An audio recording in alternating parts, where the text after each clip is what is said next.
दुनिया में रहकर दीनदारी करना, इसी को तरीक़त कहते हैं, इसी को शरीयत कहते हैं, इसी को हकीकत कहते हैं, इसी को ज़ुहद व तक़वा कहते हैं, इसी को अखलास कहते हैं, इसी को तवक्कल कहते हैं। तवक्कल अखलास जो है अल्लाह की राह में चलने की पहली सीढ़ी है, जो कि हमें किसी बुज़ुर्ग की दरसगाह में मिलेगी, ना हमें स्कूल में मिलेगी, ना हमें कॉलेज में मिलेगी, ना हमें यूनिवर्सिटी में मिलेगी। 5 रुकन बाबा बुल्ले शाह फरमाते हैं, 5 रुकन इस्लाम दे ते 6वां बुलिया टुक, जेकर 6वां ना होवे ते 5 ही जांदे मुख। नवाए इंसान NI न्यूज की वीडियोस देखने के लिए हमारा चैनल नवाए इंसान सब्सक्राइब कीजिए और बेल आइकन पर क्लिक कीजिए ताकि हर नई वीडियो से आप बाखबर रह सकें।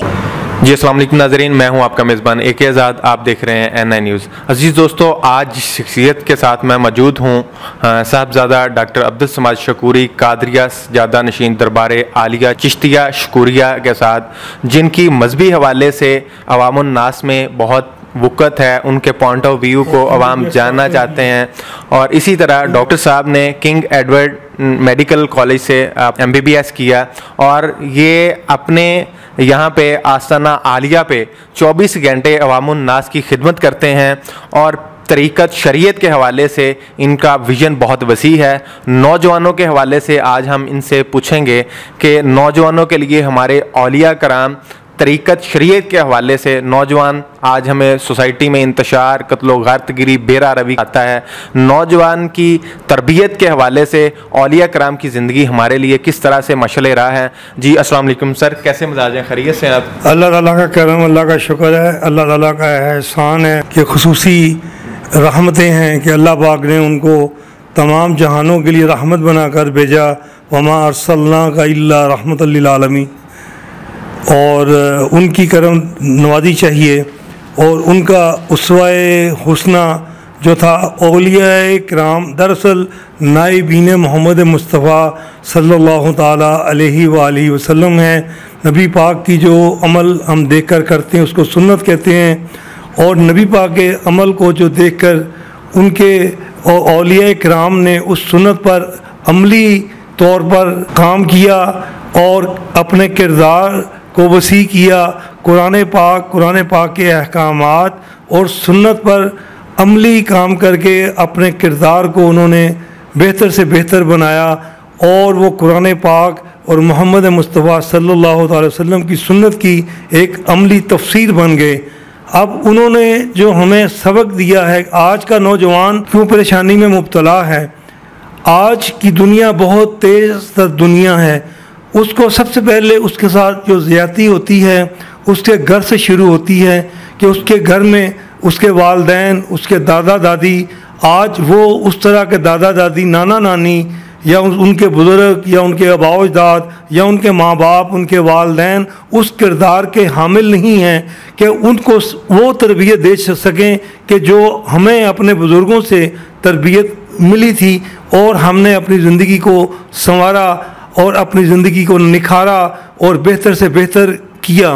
हमारे बुज़ुर्गों ने हमें हमेशा कुरान पाक पढ़ने की तलकीन की, कुरान पाक को समझने की, उसके ऊपर फ़िक्र करने की, तफक्कुर करने की और अमल करने का सबक दिया और सुन्नत पर अमल करने का सबक दिया।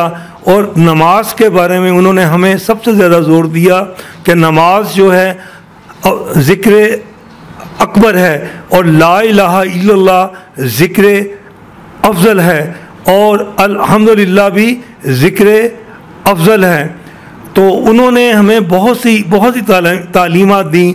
खाना खाना कैसे हमने शुरू करना है, बिस्मिल्लाहिर्रहमानिर्रहीम पढ़नी है। हर नेक अमल करने से पहले, कोई भी काम करने से पहले उन्होंने हमें तरबियत दी कि बेटा अल्लाह के नाम से हर काम को शुरू करोगे तो इसमें बरकत पैदा हो जाएगी। जब हम ये सबक जब हमने घर से लिया, फिर हम दरसगाहों में गए, फिर कुछ लोगों की खुशकिस्मती के आज का नौजवान तो बहुत ही खुशकिस्मत है, लेकिन आज से 50 साल 60 साल पहले, 40-30 साल पहले आम नौजवानों में ये रवाज था कि कि वो किसी ना किसी बुज़ुर्ग की तलाश में होते थे, अहले हकीकत, अहले तरीक़त और साहब शरीयत बुज़ुर्ग की तलाश में होते थे कि वो अमली तौर पर एक ऐसे बुज़ुर्ग की पैरवी करें कि जो कुरान और सुन्नत की एक चलती फिरती तफसीर हो और उसको हम फॉलो करके अल्लाह की कुर्बत हासिल कर सकें, अल्लाह का ज़िक्र हासिल कर सकें, अल्लाह की याद कर सकें। और जो कुरान पाक तमाम इबादत, 5 इबादत हैं, बुनियादी रुकन हैं 5, वो तमाम की तमाम जो इबादत हैं हमें सबक देती हैं कि दुनिया में हमने मखलूक खुदा के साथ कौन सी नेकी करनी है, कौन सी भलाई करनी है।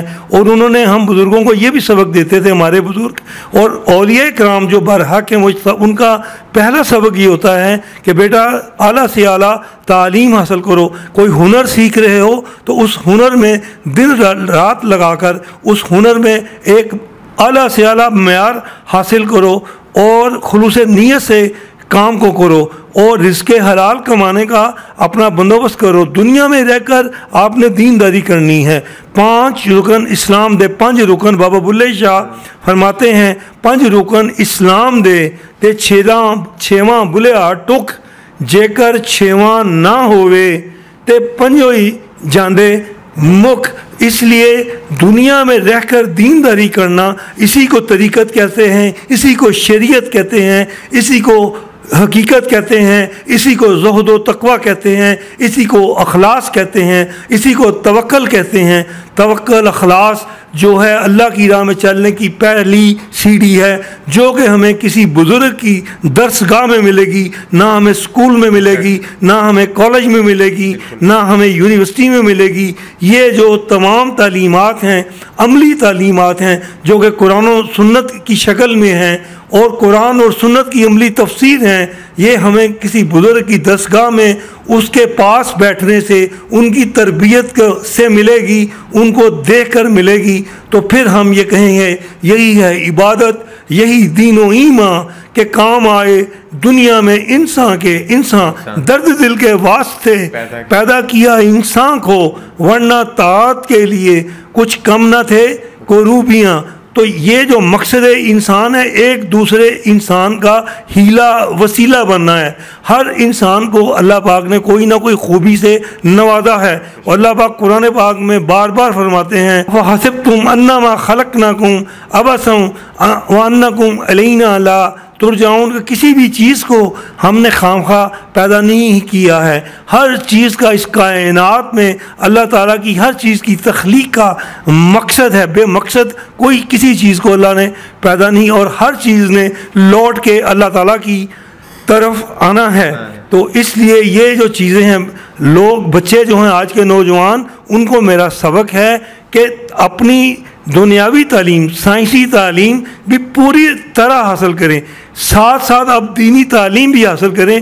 कुरान पाक को तर्जुमा के साथ पढ़ें, आपको बहुत से सबक मिलेंगे और अपनी दुनिया का आने में, इस पैदाइश का, इस दुनिया में आने का आपको मकसद मालूम होगा कि हमारा इस कायनात में आने का मकसद क्या है। ये एक इम्तिहान गाह है। इस इम्तिहान में दुनिया भी इम्तिहान है, साइंस टेक्नोलॉजी, कोई इल्म भी जिससे हमने रिज़्क़े हलाल भी कमाना है और दूसरे इंसानों के लिए वसीला भी बनना है। इसी तरह दीन का जो इल्म है उससे भी तमाम इबादत, 5 बुनियादी अराकीन हैं, इसके अलावा जितनी इबादत हैं उससे हमने, अल्लाह ने जो मखलूक पैदा की है इंसानों के अलावा, उस मखलूक को की भी हमने खिदमत करनी है। ये हमारा अव्वली नारा, अव्वली और आखिरी नारा होगा। तो मैं अपने नौजवानों को ये सबक, ये आज पैगाम दे रहा हूँ कि जो मुख्तसर पैगाम मैंने इस चैनल के ज़रिए, अन्य चैनल के ज़रिए आप तक पहुँचाया है, ये मेरा पैगाम आप दूसरे नौजवान जो कि आजकल जो बेचैन हैं, जिनकी रूह तड़प रही है, जो कि मोबाइल के हर वक्त पीछे तलाश में मुख्तलिफ़ चीज़ें देखकर सुकून कल्ब और जहन हासिल करना चाहते हैं, जो मुख्तलिफ़ और किताबें पढ़कर या कोई और लिटरेचर देखकर या इलेक्ट्रॉनिक मीडिया के पीछे जाकर कल्बो ज़हन का सुकून हासिल कर सकते हैं, वो कभी उनसे कल्बी और ज़हनी सुकून हासिल नहीं कर सकते। अला बिज़िक्रिल्लाहि तत्मइन्नुल कुलूब अल्लज़ीना आमनू व तत्मइन्नु कुलूबुहुम बिज़िक्रिल्लाह अला बिज़िक्रिल्लाहि तत्मइन्नुल कुलूब अल्लज़ीना आमनू व आमिलुस सालिहात तूबा लहुम व हुस्नु माब, के ज़िक्र खुदा जो ईमान लाए और जिन्होंने अल्लाह का ज़िक्र किया, अल्लाह ने उनके कुलूब को, उनके दिलों को इत्मीनान बख्शा। और जो लोग ईमान लाए और जिन्होंने नेक और सालेह अमाल किए, उनके लिए आखिरत भी बेहतर है और उनके लिए आखिरत की खुशखबरी है। तो मेरे नौजवान बच्चों, मैं ये आपको इनके चैनल के ज़रिए आपको पैगाम दे रहा हूँ कि सुकून कल्ब के लिए, सुकून ज़हन के लिए दीनी और दुनियावी तालीमों को साथ लेकर चलें, एक बैलेंस के साथ लेकर चलें, पैरेलल लेकर चलें, ताकि आप जो इम्तहान इस दुनिया में जो खालिक व मालिक कायनात का अला लहुल खल्क़ वल अम्र, जिसने पैदा किया, जिसका हुक्म चलता है, आप इस जहाँ से दुनिया और आखिरत को दोनों को कामयाबी से लेकर जो हैं वो आगे जाएं। हर इंसान का कुल्लु नफ्सिन ज़ाइक़ातुल मौत, हर इंसान का जाना ठहर गया है, लेकिन अल्लाह पाक ने हर इंसान को वक्त दिया है और वक्त मुअय्यन पर बुलाएगा, वक्त मुअय्यन पर आता है। और ये इम्तिहान देने जो दुनिया में आता है, दुनिया का इम्तिहान भी है और आखिरत का इम्तिहान भी है। ये दोनों इम्तिहानात आप साथ लेकर चलेंगे तो इंशाअल्लाह ताला आप इस ज़िंदगी में सुरखरू और कामयाब होंगे। बेशक दिलों का सुकून अल्लाह के ज़िक्र में है। डॉक्टर साहब ने आज के नौजवान की बड़े ही एहसन अंदाज से रहनुमाई फरमाई है। मुझे आपको इजाज़त दीजिए, हम आइंदा भी डॉक्टर साहब से ऐसे ही रहनुमाई के टॉपिक पर बात करते रहेंगे। अल्लाह निगहबान।